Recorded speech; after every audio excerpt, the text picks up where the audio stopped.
What's up everybody, and welcome to the channel. Today we're taking a look at the new 2024 Toyota Land Cruiser. This one is the Land Cruiser grade, so it's the middle trim. You got the 1958 down below and then the first editions. So this one is kind of the sweet spot right in the middle with all the good options. This one's an ice cap. MSRP is $69,500. So let's take a full look at what the new Land Cruiser is going to have to offer. If we pop the hood, you'd think for 70 grand you would get gas struts, but no, we got a manual prop rod to get this hood up. But nonetheless, we have the iForce Max. This is Toyota's hybrid turbo engine. It is a 2.4 liter inline 4-cylinder with 326 horsepower and 465 pound-feet of torque. We have an 8-speed automatic and a full-time 4-wheel drive system. This SUV can also tow around 6,000 pounds, weighs in around 5,000 pounds, and then with a 17.9 gallon fuel tank, you're looking at 22 miles per gallon in the city with 25 out on the highway. So if we go ahead and close all that, so this trim level is pretty unique. You're gonna get these nice square shaped LED headlights with the triple beam. I definitely like this a lot. The base model and the first edition have the round ones. They do look cool as well, but this one definitely looks a little bit more modern, I would say, versus the retro. You do get all the retro stuff in the center with Toyota written out, this cool square mesh, forward-facing camera, there's parking sensors all throughout, silver trim, and then more plastic throughout this front bumper. Got a nice body color section with rigid LED fog lights, and you can see some of those front fenders bulging outwards. The hood has some nice bulges in it as well. The center is lower to give you better driver visibility when off-roading, but you can see just the nice lines throughout that hood. Definitely looks pretty cool. At the side profile, this one is kind of more set up for the street. Of course, you can deck this out to be more of an off-roader since it does have all the capabilities, but this one is going to get a set of 18-inch wheels finished in a gunmetal, more of a street-focused tire, plastic trim throughout that front fender, and then a set of side steps. Plastic ones kind of molded into the body. You also have plastic on the rocker panels, sharp body line down below, and then all gloss black trim for the door handles as well as these mirror caps. Yeah, all black trim throughout the windows. Normally these will come in a two-tone, some of them will be a single tone, so this one just has the white on white with this cool black stripe kind of dividing the roof as well as the car. And then up above we do have a nice set of black rails, sunroof up above, and then for the side profile, very boxy, looks like the new Lexus GX, which is the same platform, but definitely a nice looking SUV, sharp body line throughout it, good proportions all around, integrated spoiler, and then a set of LED taillights. Got your iForce Max logo. Toyota and Land Cruiser are all blacked out for the rear, and then we have plastic trim all throughout this rear bumper, more parking sensors, trailer hitches behind there, and something that we all love about these, you can press that button and you have independent access to the glass. So you can take a look at some of the cargo area in here, really nice to see that. And we also have a power lift gate. We can easily open that up. Now, being a hybrid, the battery is sitting here, so this does give you a little bit of a bump to get into the cargo area. You do have a little storage here, but if you're gonna be maybe having a dog or something or just using this a lot, you got that extra few inches. Back here, you got a nice flat load floor, and you can tell this platform is designed for a 3-row. The 4Runner and the GX have a 3-row available. This one does not, but you still get your cup holders back here and USB ports. So kind of funny to see that. You're also gonna see speakers underneath this liftgate. Of course, we have our button there. And then to go ahead and fold the seats down, you just mess with the recline lever, and that is how they work. Kind of gotta bring them back to go all the way flat. There is a little bit of a bump though, so you're gonna have that as well. But overall, definitely a lot of cargo space for this SUV. Moving on to the seats themselves, you got the nice black leather interior, smooth leather, perforated material throughout the center, and then these recline a lot. So that is a great touch.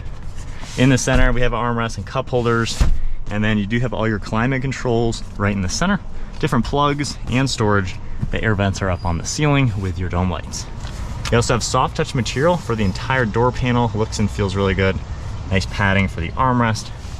And then hopping inside, at 5'11", I sit here really well. Plenty of legroom with the seat at my height, tons of headroom as well. The recline angle is great. So honestly, this is a really good family SUV. You're not gonna have any issues with the kids in the back. This is pretty nice back here. And then heading on to the front seat space, you have the smart key where you can lock and unlock it from the door panel. And then you have All the same soft touch materials, memory seating, all those controls, power controls for the seat as well, and even a manual leg rest. So you have more of the perforated leather in the center with all this smooth leather as well. Nice looking steering wheel with Toyota written out. And you even have grab handles on these A-pillars. Foot on the brake, let's fire it up. Hybrid system turns on, engine turns on as well.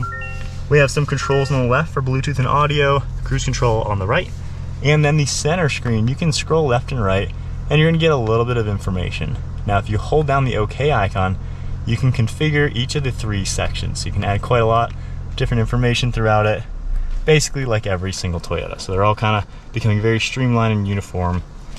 We have the windshield wipers on the right side, stalk on the left for headlights, and then we have a few controls like fog lights, automatic high beams, trunk release, fuel cap, and then even a trailer brake adjustment down below. We have one of your air vents, very smooth dashboard. There's a heads-up display system, and then I like this soft touch. It's like a rubbery foam material, all soft touch throughout here as well.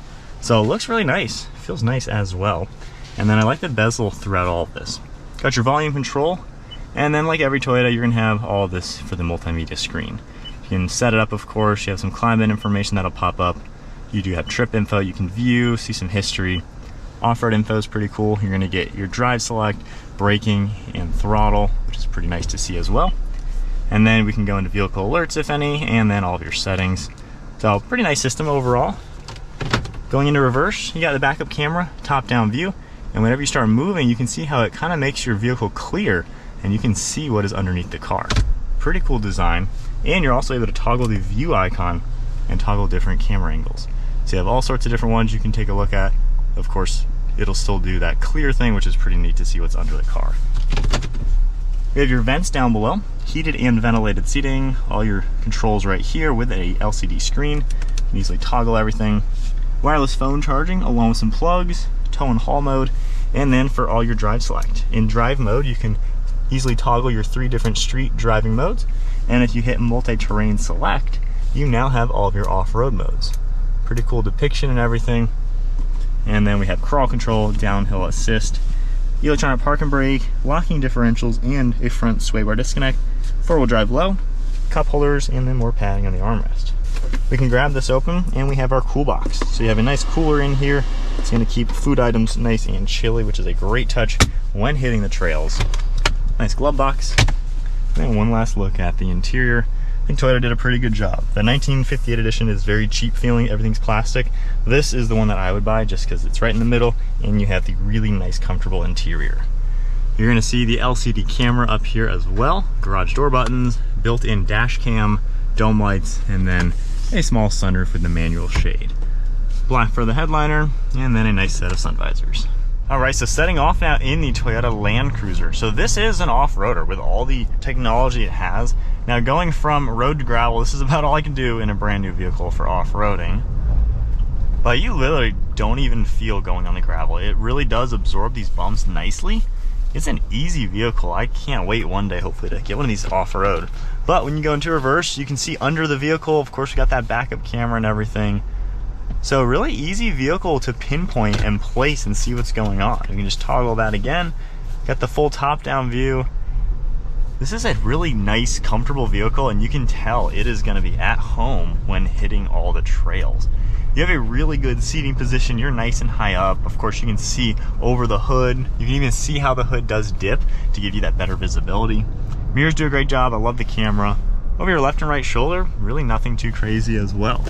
So overall, it's a pretty easy vehicle to drive in. The seats are super comfortable and everything you touch is a nice soft touch material. So I like how they've given this trim level all of that. The base model one to me is just way too cheap feeling for hardly much less money. So this is a pretty nice car. Everything just looks and feels really nice to it. The hybrid power plant is quick. I mean, you get that instant electric motor power, but you also get the turbo power on top of that. So it really is a peppy to drive vehicle. If we just toggle it into the sport mode, the transmission and everything gets a little bit sharper, a little bit more responsive. But honestly, I am enjoying driving this. Super seamless, trying not to rev it up too high, but this thing is pretty cool. On top of that, it's pretty quiet. While it's shaped like a brick, you know, this is an off-roader, it's really comfortable and quiet. We're going 45 miles an hour and really don't have an issue. It's pretty smooth as well for suspension. It absorbs the bumps nicely. You don't really hear much drivetrain noise either, so it's not really like a noisy 4-cylinder or anything. And they've done a good job at least giving you a pretty seamless integration of the hybrid system. And given that, you know, it's not really gonna be stressing the motor much, given you have that extra support from the EV. So honestly, normal driving, it's a nice place to be. It's very comfortable, very roomy. I have tons of headroom, legroom, all sorts of adjustments. You have a power adjustment for all the steering controls as well. This is something that you can daily drive and just kind of enjoy. The tech all works really well. It's simple like a Toyota.